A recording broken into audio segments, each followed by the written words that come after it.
Hello students, welcome to the PW notes.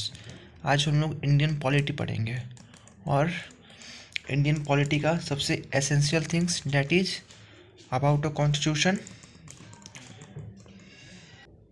और हम लोग आज कॉन्स्टिट्यूशन के फीचर पढ़ेंगे, features of the Indian constitution. So let's start. जैसे कि हम लोग जानते हैं नॉर्मली हमारे जो कॉन्स्टिट्यूशन है वो वर्ल्ड लॉन्गेस्ट कॉन्स्टिट्यूशन है, वो फेडरल है। और वैसे फेडरल नहीं जैसे यूएस में है, उन लोगों से हटकर हमारा कॉन्स्टिट्यूशन है। जैसे में पहला हो जाएगा,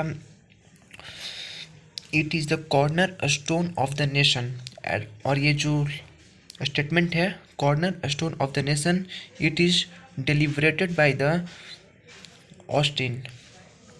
और ये corner stone of the nation, Austin ने एक इंडिया के कॉन्स्टिट्यूशन पर एक किताब भी लिखा है उन्होंने।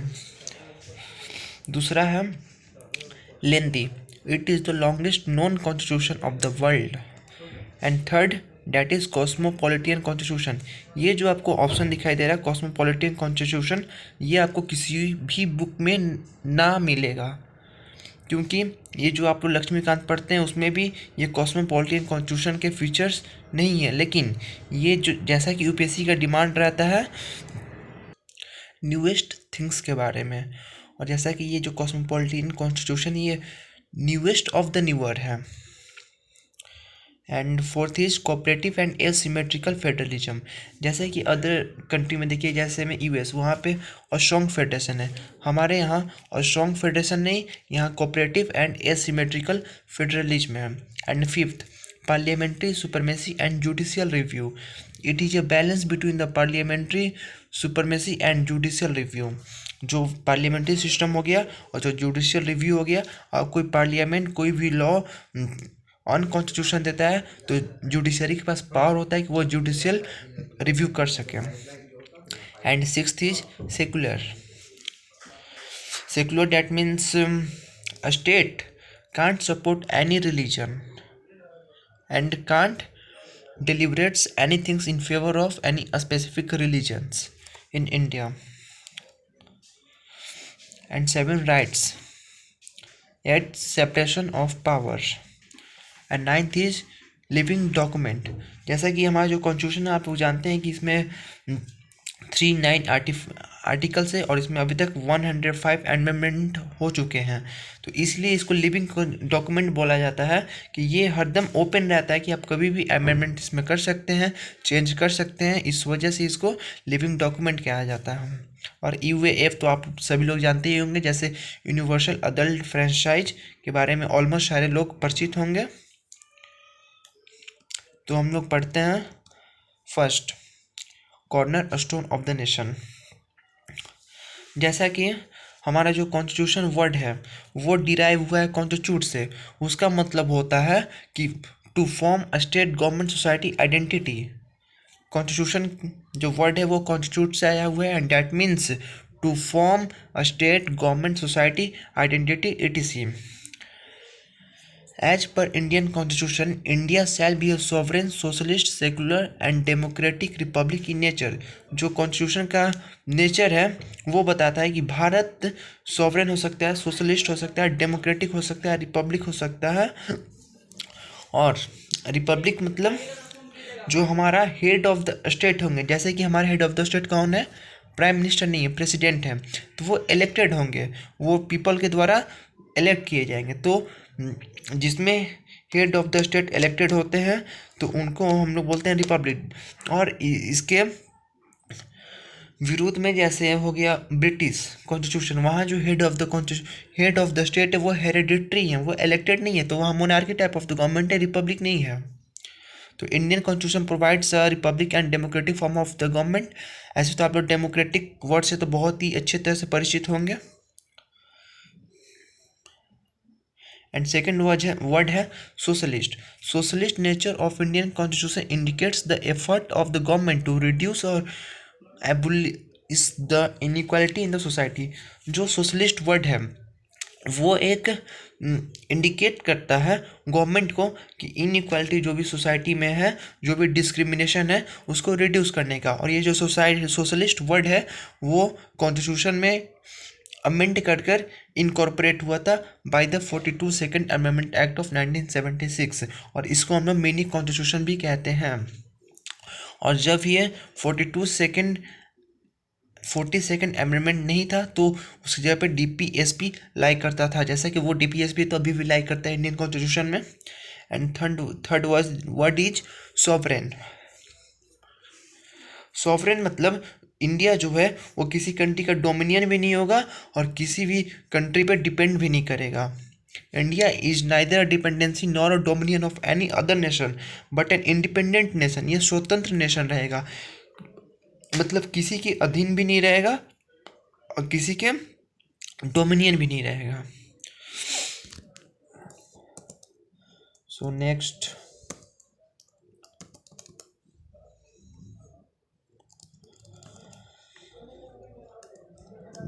जैसा कि हमारा जो इंडियन कॉन्स्टिट्यूशन है वो बताता है कि हमारा जो गवर्नमेंट है वो कैसा कैसा रहना चाहिए। जैसे कि हम लोग का भारत में गवर्नमेंट है वो पार्लियामेंट्री फॉर्म ऑफ गवर्नमेंट है, और उसमें वो सेंटर एंड स्टेट दोनों के पास पार्लियामेंट होते हैं।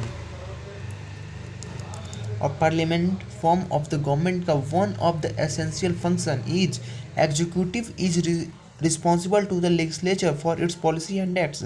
जैसे में कि अगर नो कॉन्फिडेंस मोशन आता है तो लोकसभा में इंट्रोड्यूस होगा, और वो अगर पारित होता है, पास हो जाता है, तो फिर एग्जीक्यूटिव को रिजाइन करना पड़ता ऑफिस से। तो इससे आप लोग समझ सकते हैं जो एग्जीक्यूटिव होते हैं वो रिस्पॉन्सिबल होता है किसके, लोकसभा के, डैट मीन्स लेजिस्लेचर से।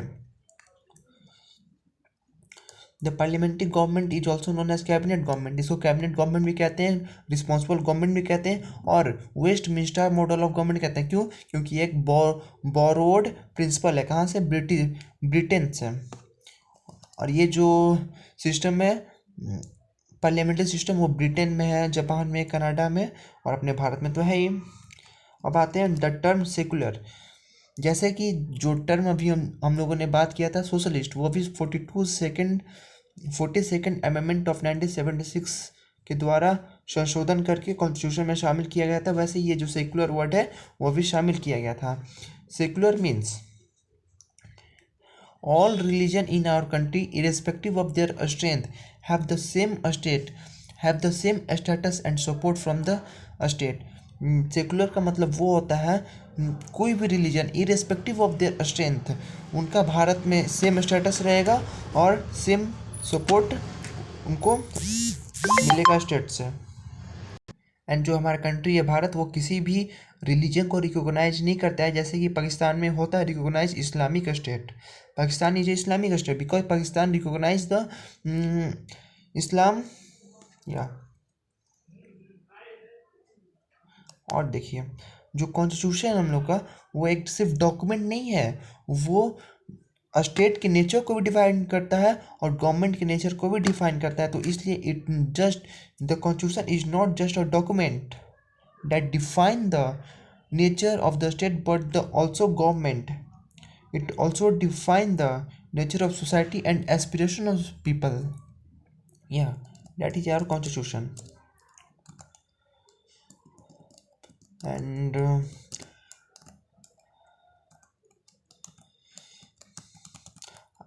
आइडेंटिटी ऐसे तो हम लोग के 3 टाइप के होते हैं, regional identity, religious identity and ethnic identity. Regional identity forms when a person belong to a particular region like Gujarat, Punjab, Bihar, UP. I mean जो भी अगर हम हैं, जैसे कि मैं बिहार से हूँ तो मेरा रीजनल आइडेंटिटी क्या होगा, बिहारी। बट जो नेशनल आइडेंटिटी है वो तो हमारा इंडियन रहेगा। और दूसरा religious identity, it indicates the faith of a person in a specific religion, जैसे में Hindu, Muslim, Sikh, Christian, anythings, so on. And third is ethnic identity, show the ethnicity of people, जो पीपल का एथनिसिटी है वो show करता है उसका, जैसे में हो जाएगा नागास, बोडोस, तमिल्स, ये सब। और एक होता है national identity, as we are Indian. Next पर चलते हैं हम लोग। Identity people of India, common national identity, religious identity Hindu Muslim Sikh हो सकता है, रीजनल आइडेंटिटी तो हमने आपको बताया, एथनिक आइडेंटिटी भी बता दिया हमने। हाँ, जैसा कि मैंने आपको सबसे पहला वर्ड यही बोला था कि जो ये कॉर्नर स्टोन ऑफ नेशन है, ये जो प्रिंसिपल है वो किसने किया था, ग्रैनविले ऑस्टिन। एंड इन्होंने एक चीज़ और कहा था, Indian constitution is a seamless wave. इन्होंने क्यों बोला था, जब हमारा कॉन्स्टिट्यूशन बन रहा था तो सुपेरियर सिर्फ जो फ्रेमर ऑफ द कॉन्स्टिट्यूशन है उन्होंने सोचा कि national unity, democracy and social revolution, इन तीनों के साथ ही हम अपना कॉन्स्टिट्यूशन का नींव रखेंगे। तो इसको देखकर ग्रैनविले ऑस्टिन ने बोला, it is a seamless wave, it is seamless wave of three stand, that is national unity, democracy, social revolution, which cannot be separated from each other। मतलब इन तीनों को एक दूसरे से अलग नहीं किया जा सकता है, एक मकड़ी के जाल है। एंड सेकंड फीचर हम लोग का, जैसा कि लॉन्गेस्ट नॉन कॉन्स्टिट्यूशन था, the constitution of India is the lengthiest of all the written constitution of the world. It is very comprehensive, elaborate and detailed document. जैसा कि ये हम लोगों के कॉन्स्टिट्यूशन में 395 आर्टिकल्स हैं। अभी तो पार्ट आपको 25 हो चुके हैं, लेकिन जब हमारा कॉन्स्टिट्यूशन तैयार हुआ था तो उस समय 22 पार्ट थे। और यूनाइटेड स्टेट्स ऑफ अमेरिका में जैसे कि सिर्फ 7 आर्टिकल है, इसलिए वो सबसे छोटा कॉन्स्टिट्यूशन है।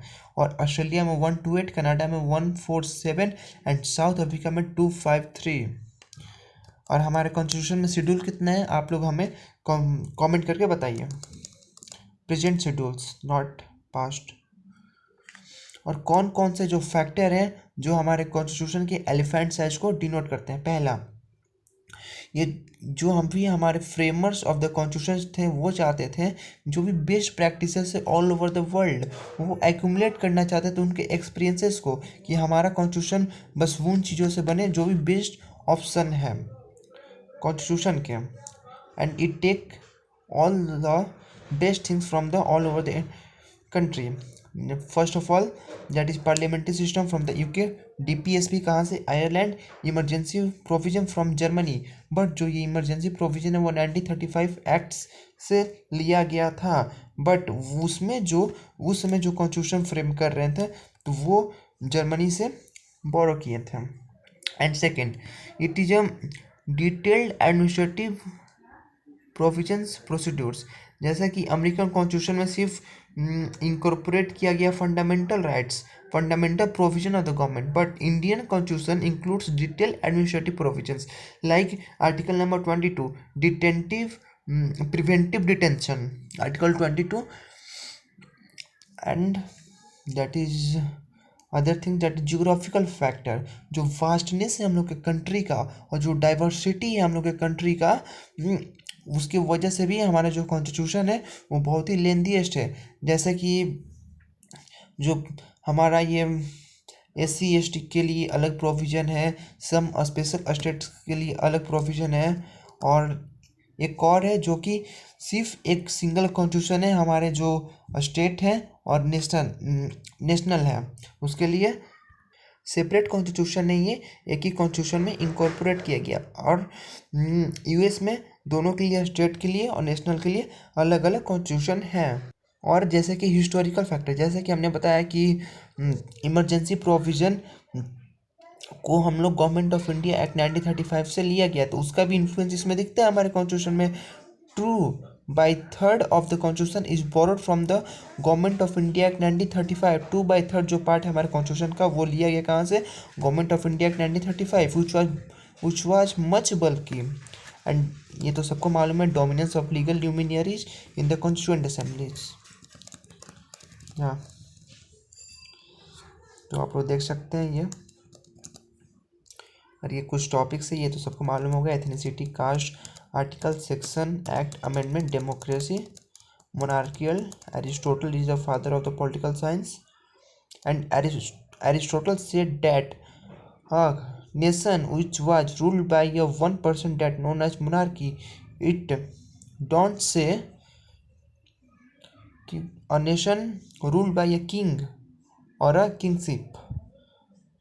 he said that a nation ruled by a one person, that means it is a monarchical type of government. और एक मेन चीज जो rule by a God is called theocracy. जो भी नेशन है वो गॉड के नाम पर रूल करता है या उनके पैगंबर रूल करते हैं तो उसको हम लोग बोलते हैं, क्या बोलते हैं, थियोक्रेसी। सो गुड बाय, आज का लेक्चर कंप्लीट हुआ।